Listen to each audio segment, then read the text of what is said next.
Radio Anthropocène, à l'écoute du changement global. Nous sommes toujours sur Radio Anthropocène en direct du musée des Confluences avec Christophe Bellet pour parler moustique tigre. On l'a entendu précédemment, Christophe, le moustique tigre est plus petit que le moustique commun, plus petit mais pas moins dangereux. Ce serait même plutôt l'inverse.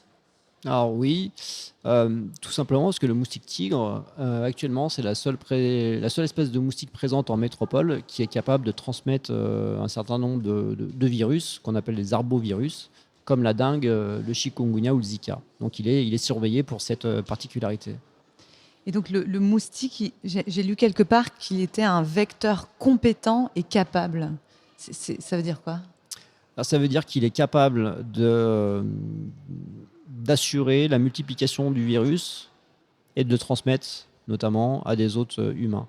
Donc la dengue, le chikungunya ou le Zika sont capables de se multiplier à l'intérieur du corps d'un moustique tigre de façon à pouvoir être transmis par la suite. Et ça, c'est pas donné à tous les virus. Le virus de la grippe n'est pas un arbovirus, il ne peut pas être transmis par la piqûre d'un moustique tigre. Et du coup, avant d'arriver dans le moustique et de proliférer en lui, ils viennent d'où, les virus, ils sont où ? Si on s'intéresse à l'écologie complexe de ces virus, est-ce qu'on a une idée de la chaîne de transmission ?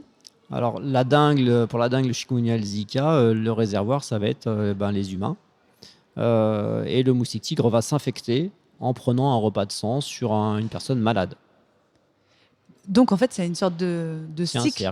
C'est un cercle. Donc, est-ce qu'on peut dire que les arbovirus sont des zoonoses ? Donc, c'est peut-être définir zoonose et puis.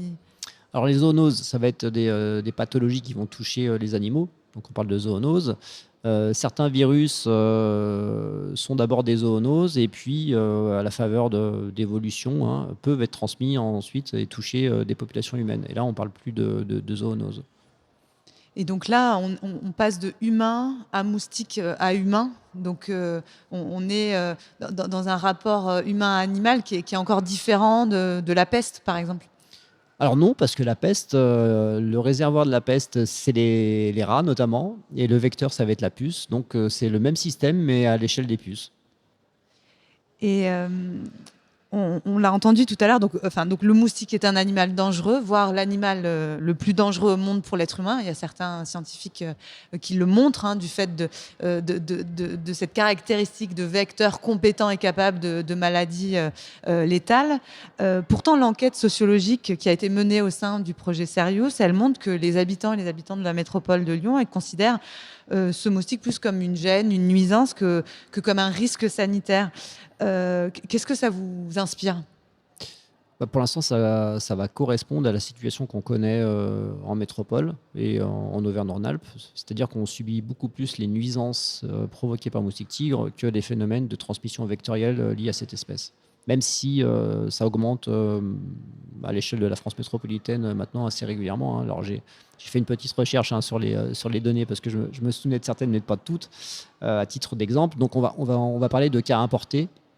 Donc les cas importés, c'est les personnes qui reviennent en ayant contracté une arbovirose de dengue, chikungunya, Zika lors d'un voyage, notamment en zone intertropicale, et qui ramènent le virus. Donc on appelle ça des cas importés, qu'on va opposer aux cas autochtones. Donc c'est les cas qui ont contracté ces mêmes arboviroses, mais directement sur le territoire métropolitain par l'intermédiaire d'une piqûre de moustique tigre. Alors des cas importés, il y en a toujours eu. Et en France métropolitaine, on s'intéresse maintenant aux cas importés depuis l'installation du moustique tigre, qui est l'espèce vectrice notamment de la dengue et du Zika. Et le nombre de cas autochtones en France métropolitaine, ça a débuté en fait en 2010. On a eu les premiers foyers, donc il y avait très peu de cas.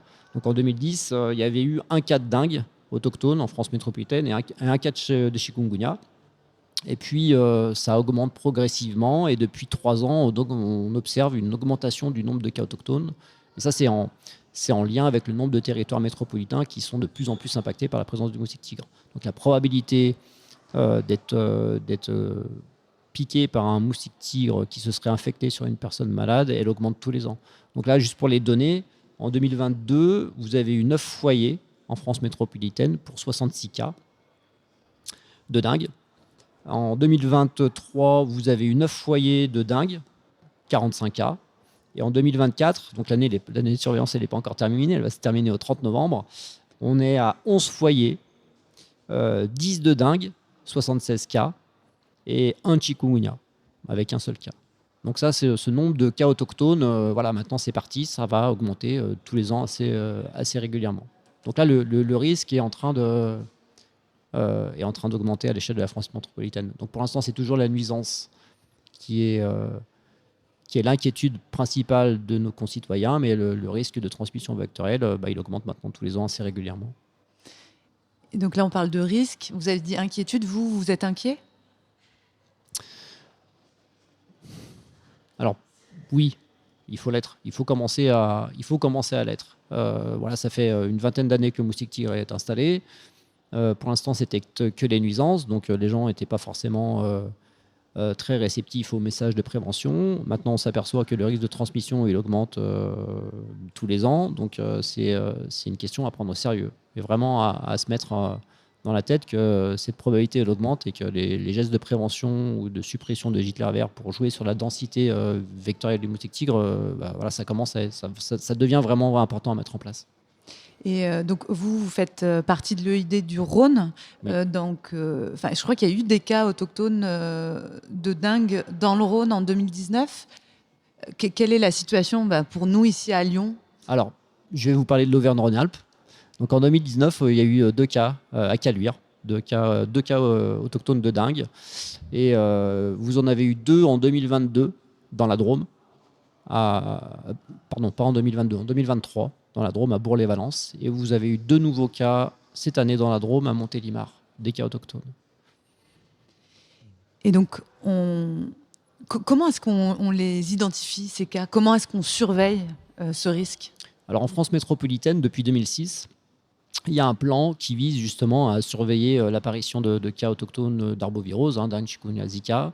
Et l'objectif de ce plan, c'est de limiter le plus rapidement possible la mise en place d'une chaîne de transmission locale de ces arboviroses par l'intermédiaire des piqûres de moustiques tigres. Donc du 1er mai au 30 novembre de chaque année, il y a une surveillance renforcée qui se met en place vis-à-vis de ces maladies. Donc ça devient des maladies à déclaration obligatoire. Donc si vous allez consulter votre médecin généraliste, si vous allez consulter à l'hôpital, ou si vous effectuez une prise de sang et que le personnel de santé soupçonne une arbovirose, ça va créer une fiche d'alerte. Dès que votre cas est confirmé, l'agence, les ARS, parce que ça concerne maintenant la France métropolitaine, demandent à leurs opérateurs de démoustication de mettre en place des enquêtes entomologiques qui vont viser à déterminer la présence ou l'absence de moustiques tigres dans un cercle de rayon de 150 mètres autour du lieu qui a été fréquenté par cette personne pendant cette phase de virémie. Donc c'est quelque chose de très complexe. Donc voilà, il y a 2 choses qui se croisent en fait. Il y a une surveillance épidémiologique, on regarde les cas, et il y a la surveillance entomologique, si on regarde plutôt la colonisation du territoire, c'est ça? Tout à fait. Et parce que le risque va être lié à la présence du moustique tigre. Parce qu'une personne qui est en phase de virémie et qui a contracté la dengue, s'il n'y a pas de vecteur, il n'y a pas de risque de transmission. Le risque est lié à la présence du vecteur. Donc il faut qu'il y ait les 2 éléments au même moment pour que la transmission puisse s'effectuer. Et on va peut-être voir après, du coup, qu'est-ce qui se passe quand ces 2 cercles se croisent et se rencontrent. Mais avant ça, je me demandais si les personnels de santé, comment se faisait l'alerte, justement? Est-ce que les personnels sont formés entre le moment où le cas est détecté? Est-ce que ça remonte bien, en fait? Est-ce qu'on arrive vraiment à identifier tous les cas? Alors, ça remonte assez bien maintenant. En France métro, je pense que le personnel de santé, alors je ne suis pas médecin de base, mais je pense maintenant ils sont assez sensibilisés à cette problématique. De toute façon, il y a des informations de l'ARS tous les ans sur cette situation. Ce qui doit mettre la puce à l'oreille d'un médecin généraliste lorsque quelqu'un vient consulter, notamment en période estivale, et qu'il aurait des symptômes un peu grippaux, la première question, c'est est-ce qu'elle a voyagé ou pas? Donc ça permet d'identifier déjà les cas importés. Donc ça, c'est très important. Après, la problématique des arboviroses, mais que ce soit la dengue, le chikungunya ou le Zika, c'est que dans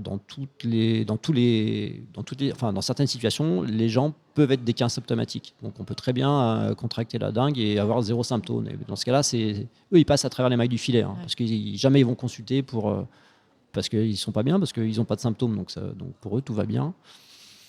Et donc nous, maintenant, le personnel de santé est formé et est informé dès la situation de cette période de surveillance renforcée des arboviroses. Parce que moi, j'ai lu que en moyenne, les délais entre symptômes et signalement, c'était 9 jours. Oui.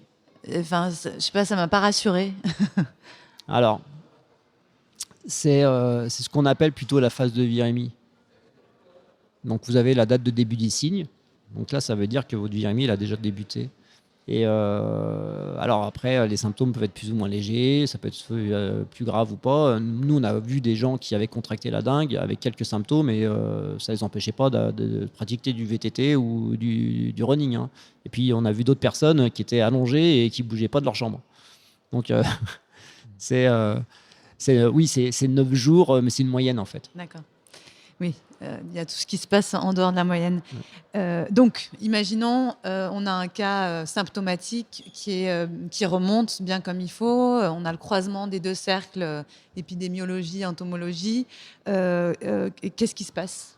Alors là, l'enquête entomologique, elle est positive. C'est-à-dire que dans l'environnement proche du lieu qui a été fréquenté par cette personne, il y a des moustiques tigres. Donc il y a un risque. Et là, l'Agence régionale de santé va demander la mise en place d'actions de lutte antivectorielle.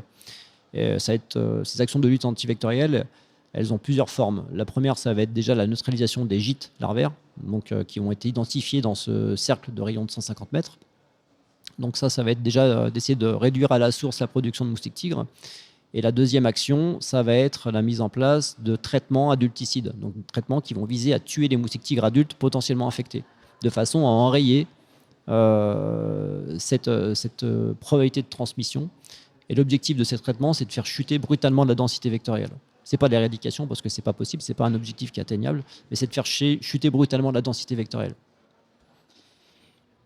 Ici, au musée des Confluences, il y a une exposition en ce moment qui s'appelle « Épidémie, prendre soin du vivant ». Et donc, qui explique, ça rejoint un peu ce que vous venez de dire, que l'éradication des pathogènes, ça cesse d'être un modèle en matière d'épidémiologie, de lutte contre les épidémies. Et il parle du paradigme de la santé globale, de One Health. Donc, le fait d'analyser les pratiques qui nous lient à l'ensemble du vivant, c'est une piste, en fait, pour essayer aussi de lutter contre les épidémies. Est-ce que cette approche-là, elle est valable pour la lutte contre la prolifération du moustique tigre et contre ces maladies dont il est le vecteur ? Alors, elle est valable. Alors ensuite, c'est un peu moins vrai peut-être pour les pathogènes transmis par le moustique tigre, parce que les animaux ne rentrent pas dans le cycle, notamment de la dengue, du chikungunya ou du Zika. Par rapport à la santé environnementale, les gîtes qui sont exploités par le moustique tigre, c'est que des contenants artificiels, des gîtes artificiels. Donc là, c'est pareil, le lien, il n'y en a pas vraiment. Je ne suis pas sûr que ce soit vraiment le modèle le plus adapté par rapport au moustique tigre, le concept One Health, pour tout un tas de raisons que je viens de décrire. Mais parce que la santé de l'environnement ou de potentiels prédateurs, elle a peu d'impact sur les populations de moustiques tigres, en fait. En fait, c'est surtout notre relation à nous, humains, avec lui, avec le moustique. On est en bilatéral, là. C'est exactement ça, et notamment sur la disponibilité des gîtes larvaires qu'on va lui mettre à disposition. Ouais. C'est nos comportements qui permettent la prolifération du moustique tigre. Une dernière question. Ces maladies, c'est un problème qui est largement présent sous d'autres latitudes que les nôtres depuis un certain temps. Vous l'avez dit, le moustique qui vient d'Asie du Sud-Est. Peut-être, est-ce qu'il y a dans ces territoires éloignés, plus chauds, des politiques sanitaires qui ont été mises en place, dont on pourrait s'inspirer pour accompagner la montée de ce risque et la prise de conscience ? Alors, on s'inspire de beaucoup de choses. Mais il ne faut pas perdre à l'esprit que malgré tout ce qui est mis en œuvre au sein de ces territoires, de ces zones, on va dire, de circulation endémique, hein, où les virus, notamment de la dengue, circulent toute l'année, ça n'a jamais permis d'éviter les épisodes de transmission et les épidémies. Donc on s'inspire de beaucoup de choses, notamment tout ce qui est action de prévention. Sur la gestion des gîtes larvaires, on s'est beaucoup inspiré de ce qui se passait aux Antilles. Donc ça, c'est des choses qu'on reprend en métropole avec certaines limites. Aux Antilles, ils mettaient en place une action spécifique au niveau des cimetières à la Toussaint. C'est des choses qu'on ne peut pas faire en métropole parce que la Toussaint, c'est au mois de novembre. Et donc le moustique tigre, il est plus actif et les gens ne comprendraient pas qu'on mette en place des actions de prévention au mois de novembre. Donc, mais il y a beaucoup de choses. Vous avez parlé du piégeage tout à l'heure, c'est des choses qu'on peut utiliser maintenant. Alors le piégeage, ça va être un outil complémentaire à la gestion des gîtes larvaires. Et c'est des choses qu'on commence à utiliser. Il y a plein. En fait, la lutte antivectorielle, ça touche tous les continents et tout le monde s'inspire un peu des actions de chaque partie, en fait. Donc ça se renouvelle et ça se met à jour, on va dire, très régulièrement. Eh bien, cette question de la lutte, ça va être justement l'objet de la toute dernière table ronde de cette journée d'émission à laquelle vous participez. Donc, on pourra en parler de manière un peu plus précise. Merci beaucoup, Christophe Bellet. Restez en ligne. Le moustique tigre, ça continue. Tout de suite avec Doctorat en cours. Et on va écouter le travail de Maxime Girard.